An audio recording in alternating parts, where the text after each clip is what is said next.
If your recordings are too soft or it sounds too echoey, it may be that your computer is not recognizing your microphone headset as the main form of input. To check this on your Mac, disconnect your external microphone. Then go to System Preferences.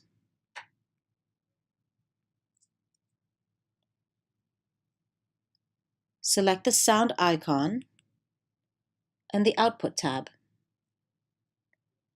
It says Internal Speakers. Let's connect the headphones. The device now highlighted should change from internal speaker to external microphone or headphones.